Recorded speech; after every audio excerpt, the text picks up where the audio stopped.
Welcome to InSight. I'm Wendy Brokaw. Year in and year out, Family Building Blocks has been offering families suffering setbacks and hardships ways forward to learn how to bond with their children and become better parents so that not only do they survive, they thrive. They've been serving our community for 24 years, but our focus today is on how have they been serving the families and children through this pandemic? How are they doing? We decided, let's check in. Let me introduce you to our guest. First is Tanya Hamilton, Family Building Blocks Director of Early Childhood Therapeutic Programs, and Daisy Holmes, Family Engagement Manager. Welcome. Thank you for joining us, both of you. Thanks for having us, Wendy. Many people don't even know, what is Family Building Blocks? So Family Building Blocks is a relief nursery that serves Marion and Polk counties. Our mission is very simply keeping children safe and families together. And we have a 99% success rate of keeping children living in their home with their parents and caregivers safely. That's a phenomenal record, especially when you think that it first started in a church basement years ago, just giving families a break from childcare. Am I right about that? Yes. So our history started out in 1997 in the basement of the United Methodist Church. We ran therapeutic classroom Monday through Friday, and they ran Sunday school services over the weekends. So that's where we started. And it has definitely flourished. We, over in the 24 years, we started in Chelsea's Place in 1997, which was our own first building, which was really exciting. And over the course of years, we are now opening up 6 locations scattered around Marion and Polk County. So it's very, very exciting. Who can access your services and the ages of their children? We serve families prenatally to age 5 to receive our services, and you would need to live in Marion and Polk counties. What are your funding sources? That is a great question. So majority of our funding comes from state and federal grants that our programs are already connected with. The other half of our funding is community-based. We have a variety of different community events where we do fundraising.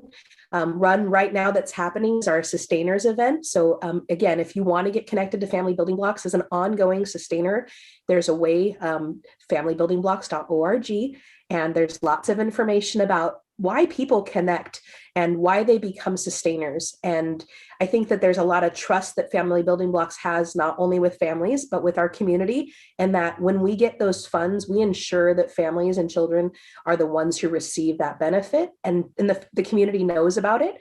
And they are very much so in support of the work that we do. How do you do it? How do you provide those services to families? A lot of our services have changed from what they typically look like, but we typically provide therapeutic early childhood classrooms. We provide home visiting. We have mental health support through our mental health consultant. We also have respite care to be able to give some families and children relief as well. What other services do you provide that help sustain families? We're able to provide food through our food pantries, diapers, formula. Right now, through the pandemic, we've been able to provide families with supply boxes, which includes hygiene products, laundry soap, dish soap, toilet paper, just any home essentials that families might be needing right now and may have a hard time accessing. In the very beginning, we had a few hundred families that were needing those food boxes when the pandemic first hit, and being able to get all that food out to families. And as we've been seeing some families being able to stabilize and have more consistency in their support as well, and finding other resources in the community that our home visitors and our staff are being able to share with them. I think that's also another service that we'll probably continue on with doing. We had before it enhanced during the pandemic, but I think that we might continue some of those services ongoing to help families with those big basic needs. Talk about home visits, because that's a wonderful part of your program, home visits. How has that worked throughout the pandemic?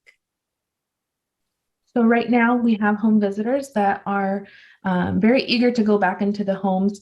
But with the pandemic, we want to keep families safe. We want to keep our staff safe. And so we have been doing the majority of our visits virtually. So over the phone or over video. And we're recently starting to get in contact more in person, but also maintaining safe distancing and keeping safety protocols. We're able to connect with families to be able to ask some of those questions of what are some of the needs that your family is having right now with food, clothing, and also to enhance those parenting relationships with their children. The therapeutic classrooms that you have in your locations are a big part of what it is that you do. But Tanya, you can't meet in person. What happened with the pandemic? How did that change things up? During the pandemic, we have had a variety of different shifts and pivots that have happened with our core services. One of them was our therapeutic classroom. Our teachers are meeting with families regularly, providing an in-home one-on-one. But the teachers are also providing virtual classrooms, which is kind of a unique twist on our therapeutic classrooms, where they might host an activity where they might have pre-sent out the project beforehand. And then during the virtual classroom, they'll bring the activities to life. And the classroom teacher will lead them in an activity and then correlate it with what's really going on in the brain and build in a parenting component as well. So that kind of we're getting around supporting children in our classroom right now. It is definitely so different during the pandemic. However, we are in the process of talking about what in-person services could look like in the future.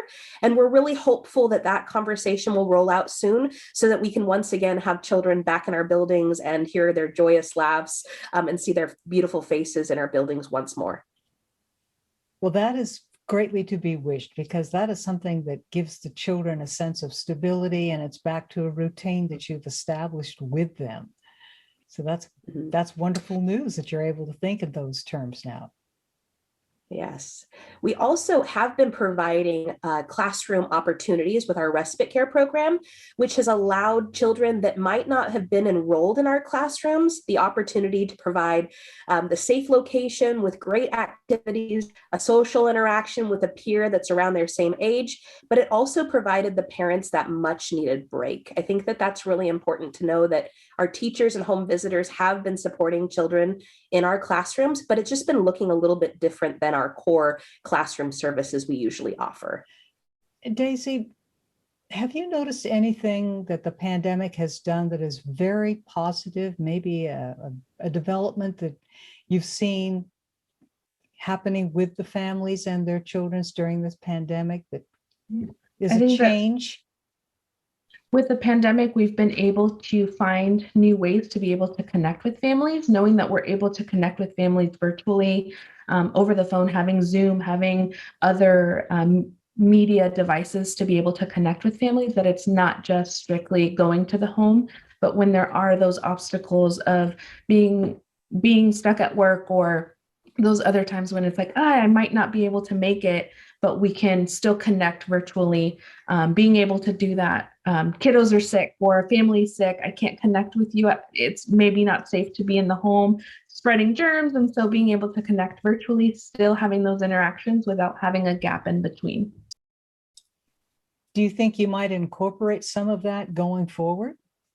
Yes, definitely. How so? What do you think? I think we'll still be able to keep those connections with the virtual visits, being able to virtually see the teacher, virtually being able to see that home visitor, and being able to connect with them, so that, like I mentioned, that relationship with the home visitor and the staff member doesn't get lost with those long periods of time of not engaging. Family Building Blocks' relationship with families, because it's so strong, families are able to be open to try new things. And I think that us providing those, just a switch, instead of having them come to us take on the extra step of reaching out to them and bringing those resources to them, has just solidified the trust that they have in our organization and our community. We're building not only the connection with us, but we're also engaging them with the community and saying that it's okay to reach out, it's okay, and we're safe, we're going to do this together. So I think that that's been huge, is having our relationship with parents, being able to kind of push them to take that next step. And for them and their own family has been really great to see. While we're on the subject of improving relationships, have you seen relationships between parent and child improved during the pandemic? That is a great question. From personal experience as a parent, I know that it has been very challenging, and I have resources and coping skills, at least some coping skills. So knowing that families that are now in this pandemic and are with their children with like not a break from school, there's all these extra requirements and expectations on us as parents. I'm so hopeful that they are reaching out and relying on their supports, their teachers, their home visitors with family building blocks as a source of support, because I don't know if I could have done it on my own. And I sure as heck don't want any parent having to go through alone right now.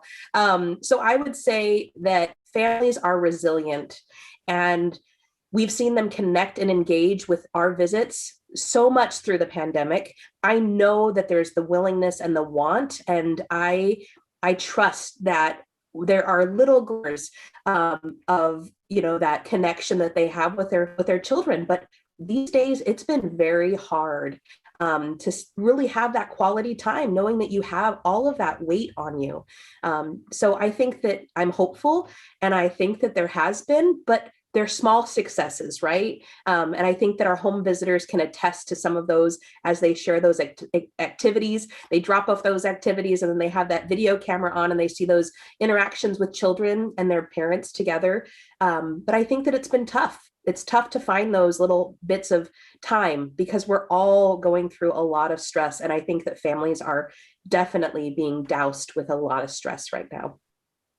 I think to add to that too, we have great supports with staff to be able to check in with those families and be able to offer that respite care. And that's where that respite care jumps in, and being able to offer that relief for that parent of like, I need a break. And they're able to safely drop off their children at a safe location within our sites, and being able to get that break, being able to go to the grocery store, being able to take a nap, being able to take a shower and get that break from their children, and then being able to pick them back up in a couple hours. Then we also have our mental health consultant that if it is something more that they need help support with beyond home visiting, beyond that parenting support, that they're able to connect with our mental health consultant as well. How do you think your services would address child abuse prevention? Well, I think that we address child abuse prevention every single day as we connect and partner with those families. I think that we provide them skills and supports, and again, that hope to give them a little bit more energy, or even less stress, so that they can be connected with their family. And I think when you think about child abuse, it's an individual who has reached max capacity of stress and does not have the ability to dysregulate or to regulate their emotions, and they pop, their brain like literally goes boop, and that's when bad things happen. And I think that with staff, when they go into those visits, they're helping with stress management. They're talking about coping skills. They're talking about when you get really stressed and your child makes you upset, what are you doing for yourself to reset before you go into that situation and try to redirect your child or teach your child in those moments. And that is essential right now because we're in a pandemic where we don't get breaks. So that is one of the strategies that we do. We also have that success rate. We keep children safely with their families 99% of the time, which means that a majority of the work that we're doing is prevention of those children getting harmed or moving away from the most important people in their lives. We as an organization are doing preventative work every single day. Daisy, your thoughts? I think Tanya hit it right on the nail. I think another thing too that people can sometimes ask, well, what is home visiting? What is that service? And I think when being able to kind of describe that, people are wondering, I need a parenting class. I want to take a parenting class. Home visiting is very much that individualized parenting class for you and your family, exactly what your family is needing for you and your children. It's that individualized parenting class for you, really. Parenting support individualized, and we offer as well those parenting classes in group setting virtually, but we do offer those. So if it's not necessarily getting into services, but wanting that parenting class, but like I said, home visiting, that individualized parenting support to help that family of whatever it is that they're needing, stress management, depression, parenting support with that child, just any learning, developmental learning of children, offering any support that they're needing. What are parents telling you about just what they think of your services? Any complaints, any happiness, anything they'd like to see different? I think families are really excited to be able to continue to keep partnering with us. That was a question that, what is Family Building Blocks going to do? Are they going to close? Are they going to continue to provide services? And being able to have our policy council be a part of some of those questions as well, I think was really great. Being able to hear parents what they're wanting.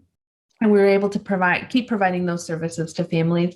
They're really thankful that we're able to keep providing those diapers, like I said, when they're needing diapers, formula, food, and that connection to continue to maintain that connection with their staff member, whether that's a teacher, home visitor, that they're still connected with them, knowing that they're there to help them with any resources that they may be needing during this difficult time. I would say that parents utilize us and our home visitors and teachers as like a gas filling station. I think that we walk around and we're doing our day-to-day and we're using that gasoline in different ways, and slowly but surely that tank gets depleted. What?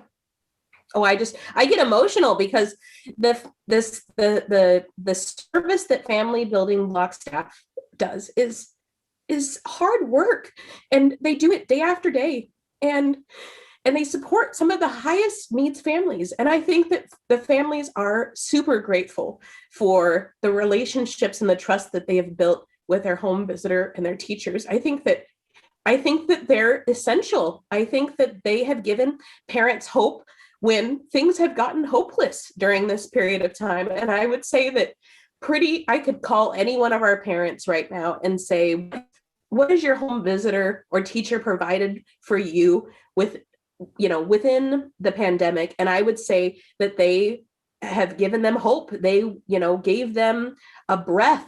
They have provided them things that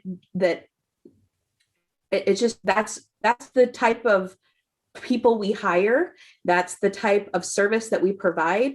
And I would say parents are so grateful. And I think that there are times when our staff are the ones that keep them going.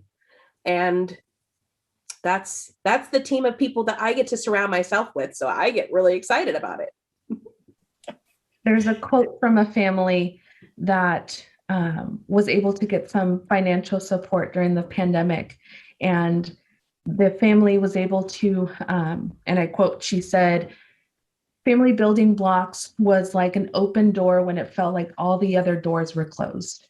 And that was shared among some leadership and some other staff members. And it was kind of that realization again of when all these things seem like nothing's working. I can't do this. I can't do that. I don't feel safe going to the store. I don't feel safe picking up a food box, that FBB is able to be there and support them along the way to be able to meet some of those basic needs. I don't have any diapers. I don't know what to do. My baby's running out of formula and I have the last bit of formula. I have one bottle left. What do I do?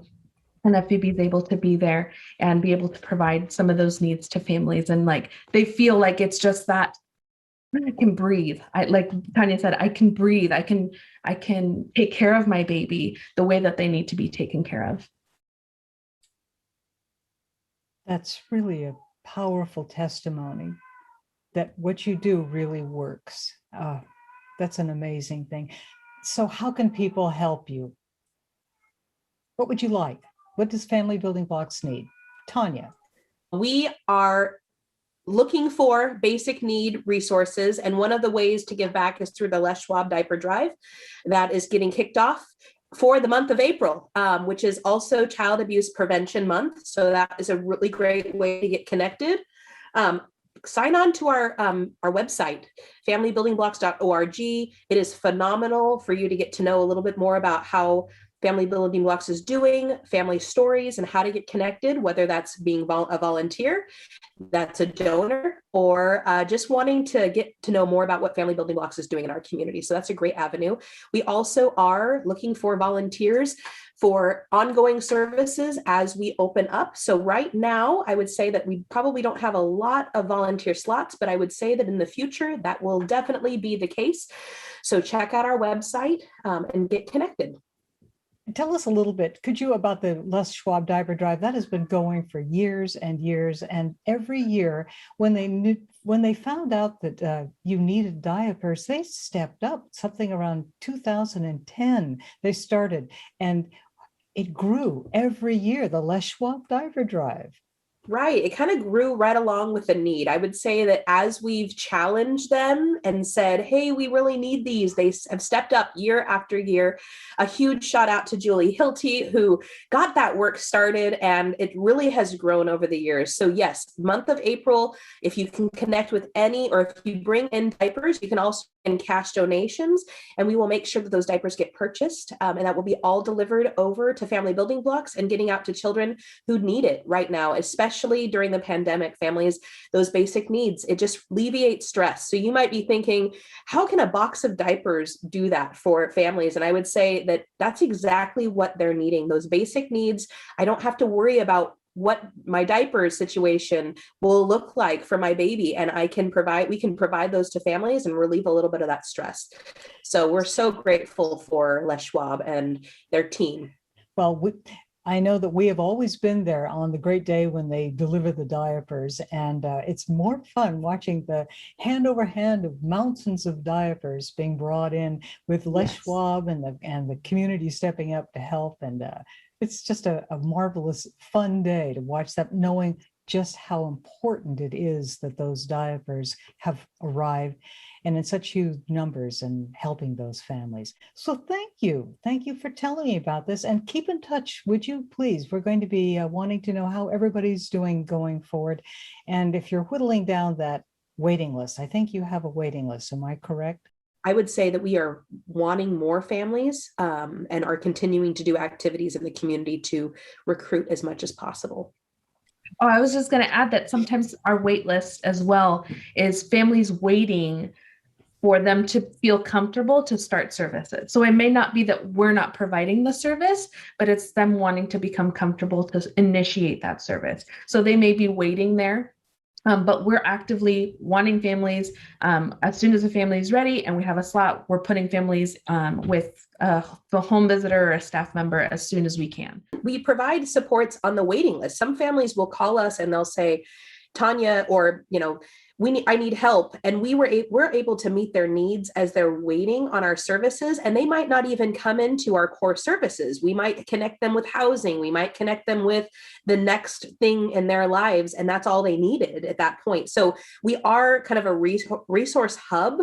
So if families have a need, call us and we will point you in the right direction, open that door in the community. How would a family know that they're ready for services? So they can hop onto our website at familybuildingblocks.org, and we have a parents page there where they're able to click sign up, and they're able to fill out a short little survey of their name, phone number, and a staff member will get back to them.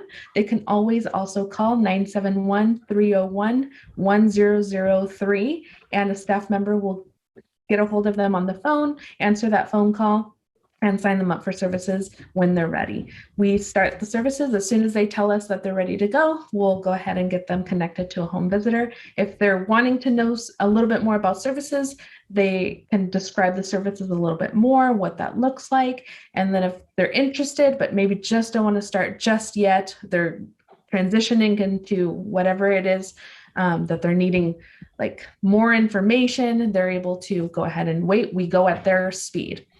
Is there any limit on how long you can remain with Family Building Blocks?